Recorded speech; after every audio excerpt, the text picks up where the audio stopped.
Audio Jungle.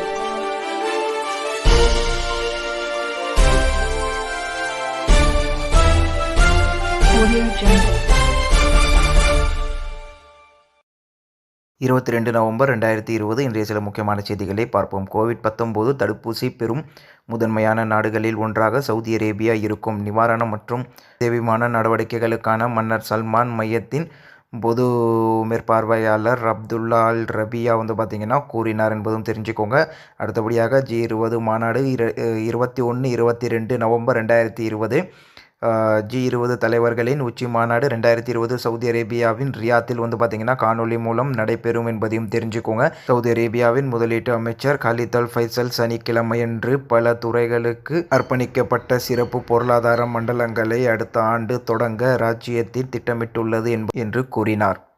அடுத்தபடியாக Yemen நாட்டிற்கு பார்த்திங்கன்னா சவுதி அரேபியாவின் மனிதாபிமான உதவி KS ரிலீஃப் ஏமன் நாட்டுடன் பார்த்திங்கன்னா அக்ரிமெண்ட் கையெழுத்திட்டிருக்கிறாங்க. என்ன அப்படின்னு கேட்டிங்கன்னா 5000 டன் பேரிச்சம்பழங்களை விநியோகிக்க திட்டத்தை பார்த்திங்கன்னா செயல்படுத்த KS ரிலீஃப் ஒரு கூட்டு ஒத்துழைப்பு ஒப்பந்தத்தில் பார்த்திங்கன்னா கையெழுத்திட்டுள்ளது அப்படின்ற ஒரு விஷயத்தையும் சொல்லியிருக்கிறாங்க.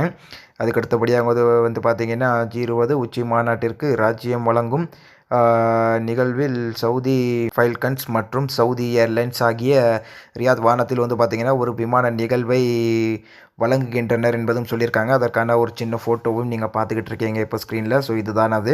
அதுக்கு அடுத்தபடியாக பார்த்திங்கன்னா வந்தே பாரத் மிஷன் ஏர் இந்தியா விமானம் AI940 என்கிற வகையான விமானம் பார்த்திங்கன்னா டெல்லிக்கு இன்று பஹ்ரைன் சர்வதேச விமான நிலையத்திலிருந்து 147 பயணிகள் மற்றும் 2 குழந்தைகளுடன் உட்பட பார்த்திங்கன்னா கிளம்பியிருக்கு அப்படின்ற ஒரு விஷயமும் வெளியாகிருக்கு. அதுக்கு அடுத்தபடியாக பார்த்திங்கன்னா ICMR approved lab clinic for PCR test in India. ஓகேங்களா. ஸோ இதோட லிஸ்ட்டை நம்ம டெலிகிராம் குரூப்பில் நம்ம அப்லோட் பண்ணிவிடுவோம்.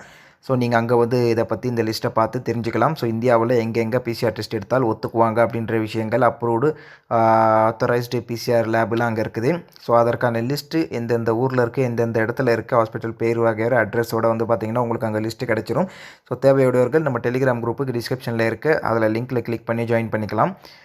யூடியூப்பில் நோட்டிஃபிகேஷன் வராதவங்களுக்கும் அங்கே பார்த்திங்கன்னா உங்களுக்கு இன்ஸ்டண்ட்டாக அப்டேட் கிடச்சிக்கிட்டே இருக்கும். அதுக்கு அடுத்தபடியாக பார்த்திங்கன்னா இந்தியாவிலிருந்து தோஹாவுக்கும், தோஹாவிலிருந்து இந்தியாவிற்கும் டிசம்பர் மாதம் 31 வரை விமானங்கள் ஏர் இந்தியா எக்ஸ்பிரஸ் பார்த்திங்கன்னா இயக்குது. ஸோ தேவையுடையவர்கள் நேரடியாக கால் சென்டர் மூலமாகவோ இல்லை ஆத்தரைஸ்டு ட்ராவல்ஸ் மூலயமாவோ இல்லைனா அவங்களோட வெப்சைட் மூலியமாகவோ டைரெக்டாக டிக்கெட்டை புக் பண்ணிக்கலாம் அப்படின்ற ஒரு விஷயத்தையும் சொல்லியிருக்கிறாங்க. அதற்கடுத்தபடியாக வந்தே பாரத் மிஷன் விமானம் மூலம் உலகமெங்கும் இருந்த இந்தியர்களை 6647 நபர்களை கடந்த 24 மணி நேரத்தில் இந்தியாவுக்கு கொண்டு வந்திருக்காங்க அப்படின்றதும் குறிப்பிடத்தக்கது. அதுக்கடுத்தபடியாக கடந்த 24 மணி நேரத்தில் பார்த்திங்கன்னா உயிரிழந்தவர்கள் எண்ணிக்கை 16ஆக இருக்கிறது. புதிதாக குணமடைந்தவர்கள் எண்ணிக்கை 478, புதிதாக கண்டறியப்பட்டவர்கள் 221. ஸோ நாளுக்கு நாள் இது பார்த்திங்கன்னா ரொம்ப கம்மியாகிட்டே கம்மியாகிட்டு இருக்குன்னு தான் சொல்லியாக வேண்டும். இப்போ சவுதி அரேபியாவில் ஒட்டுமொத்தமாக 3,50,534 கேசஸ்கள் இருக்குது. மொத்தமாக குணமடைந்த எண்ணிக்கை 3,42,882 கேசஸ்கள் குணமடைஞ்சிருக்கிறாங்க. மொத்த உயிரிழந்த எண்ணிக்கை 5,761. இப்போ ஆக்டிவாக இருக்கிற கேசஸ்கள் வெறும் 6,391 கேசஸ்கள் தான் இருக்குது. அதிலும் கிரிட்டிக்கலாக 796 கேசஸ்கள் ICU கண்டிஷனில் இருக்கிறாங்கன்றதையும் தெரிஞ்சுக்கோங்க. ஓகே கைஸ், மீண்டும் அடுத்த நல்ல தகவலுடன் உங்களை சந்திக்கிறேன். நன்றி.